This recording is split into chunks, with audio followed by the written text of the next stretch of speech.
Hello everyone, कैसे हैं मेरे प्यारे बच्चे। आई होप आप सब लोग ठीक होंगे।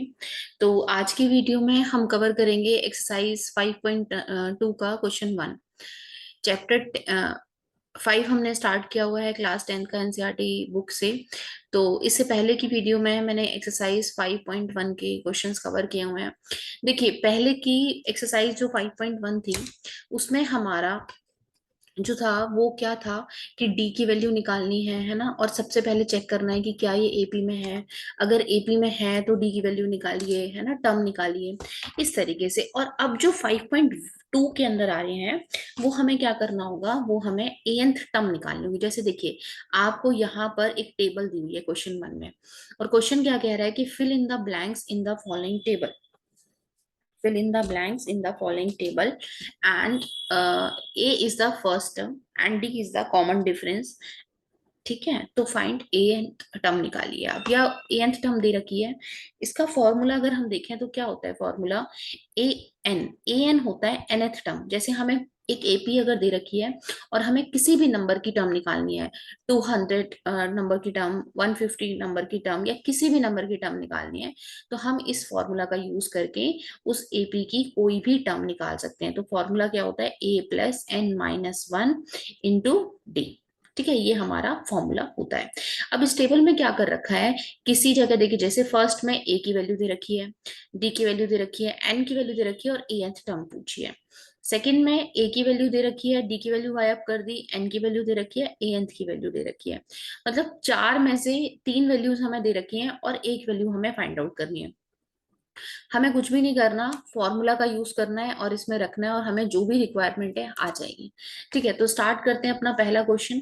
देखिए, यहाँ पर हमें ए दिया हुआ है, क्या ए दिया हुआ है हमें 7। कितना दिया हुआ है, ए 7, डी 3, एन 8 और ए एंथ टर्म हमसे पूछी है। तो फॉर्मूला क्या होता है, फॉर्मूला होता है A N is equal to A plus N minus one, N minus one into D. ठीक है, अब हमारे पास जो जो वैल्यू है हम वो रखते जाएंगे। हमारे पास ए एन की वैल्यू नहीं है पर एन की वैल्यू है, मतलब 8, ए 8। ए कितना है हमारा 7 गिवन है, एन कितना है हमारा 8 minus one into D, D कितना है हमारा 3। ठीक है, अब क्या बन जाएगा हमारा 7 प्लस ब्रैकेट है, तो ब्रैकेट सबसे पहले सॉल्व होगा, क्योंकि बॉडमास एक रूल होता है हमारा जिसके अकॉर्डिंग हमारा ब्रैकेट सॉल्व सबसे पहले होगा। जब ब्रैकेट सॉल्व हुआ तो क्या बना, 7 इंटू 3। और ब्रैकेट के बाद क्या सॉल्व होगा, मल्टीप्लाई। क्या सॉल्व होगा, मल्टीप्लाई।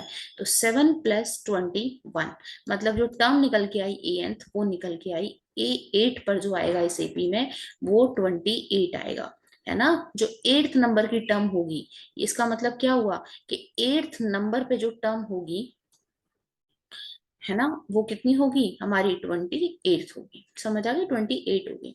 ठीक, नेक्स्ट क्वेश्चन करते हैं। देखिए, अब इस क्वेश्चन में क्या किया इन लोगों ने, इस क्वेश्चन के अंदर, इस क्वेश्चन के अंदर हमें ए की वैल्यू दे रखी है माइनस के 18। कितनी दे रखी है, माइनस के 18 दे रखी है। एन की वैल्यू दे रखी है 10, ए एन की वैल्यू 0 और डी की वैल्यू पूछी है। तो हमें घबराना नहीं कि अब की बार तो डी की वैल्यू पूछ ली, कैसे करेंगे, कुछ भी नहीं है। फॉर्मूला में रखिए ही सिंपल।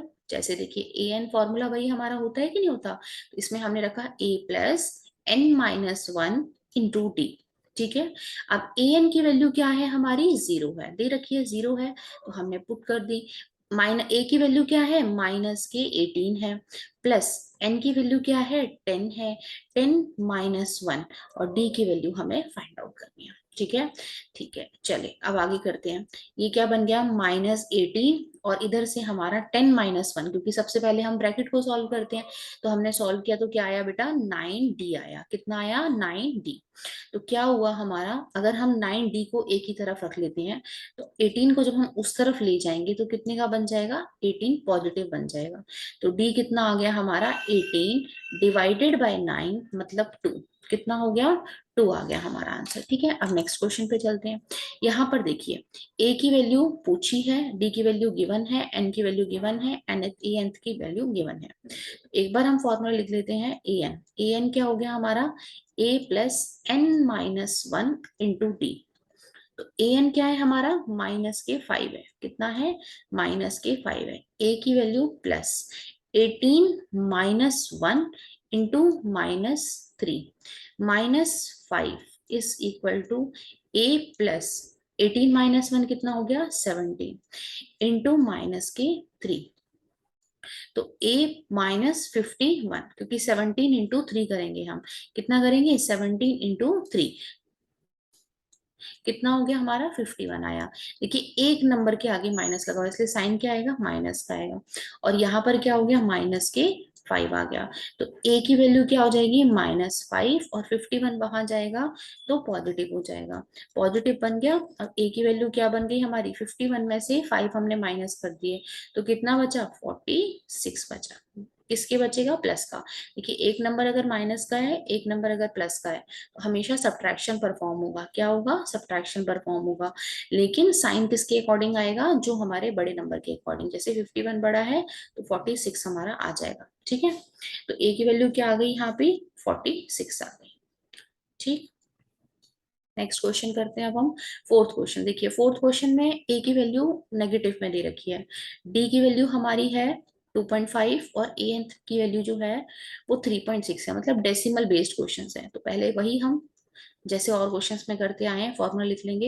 ए एन क्या होगा, a+n-1 इंटू डी।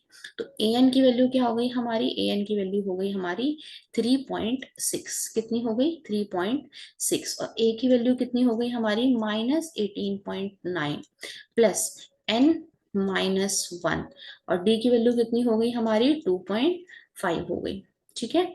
तो देखिए 3.6, अब अगर हम देखें तो -18.9 को अगर मैं साइड में ले जाऊं तो ये पॉजिटिव हो जाएगा कि नहीं हो जाएगा, तो हम एक बार इसको साइड में ले जाते हैं।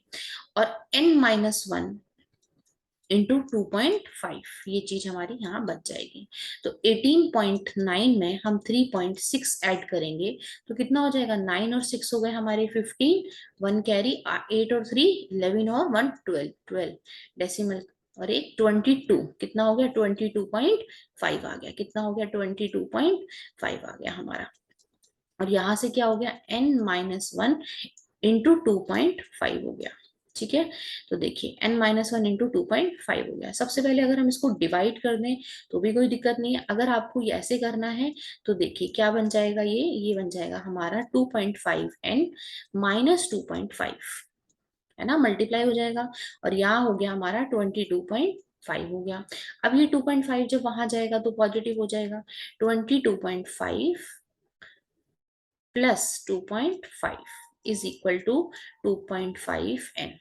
तो कितना हो गया ये, 22 और 2 24, और 1 इधर से आ गया हमारा, तो ये बन गया हमारा 25, कितना बन गया, 25 बन गया। देखिए कैसे किया मैंने, 22 में ऐड कर दिया 2, मतलब 24, और 0.5 इंटू पॉइंट और 0.5 मिलकर के 1 और बन गया, तो 25 बन गया, 2.5। तो n की वैल्यू हमारी क्या आ जाएगी, यहाँ पे मैं साइड में कर देती हूँ।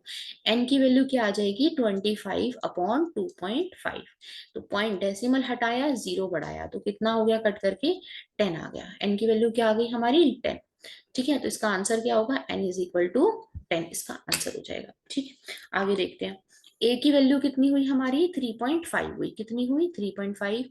d की वैल्यू 0, n की वैल्यू 105, और a n टर्म पूछी है, तो वही हम पहले फॉर्मूला लिख लेते हैं कि A N is equal to a+n-1 into D, ठीक है। ए एन हम ऐसे रहने देते हैं, ए की वैल्यू कितनी है, 3.5 प्लस 105 -1 इंटू 0, ठीक है, इंटू 0। तो ए एन की वैल्यू कितनी निकल के आ गई हमारे पास में, ए एन की वैल्यू आ गई हमारे पास में 3.5। क्यों, क्योंकि देखिए ये 104 माइनस हो जाएगा, 104 करके ही देख लेते हैं ना हम, आपको कंफ्यूजन खत्म हो जाएगा। तो देखिए 0 आ गया इसकी वैल्यू 3.5। तो ए एंथ टर्म भी हमारी क्या होगी, ए एंथ टर्म की वैल्यू हमारी कितनी निकल के आ गई, 3.5 निकल के आ गई, ठीक है। समझ आया आपको, चलिए नेक्स्ट चलते हैं अब हम अपने उस पे। हाँ, इसके सारे पार्ट हमारे कवर हो चुके हैं। अगर आपको हमारी वीडियो पसंद आई है, मेरी वीडियो पसंद आई है, तो लाइक और सब्सक्राइब करना ना भूलिएगा। Thank you for watching, thanks a lot, bye.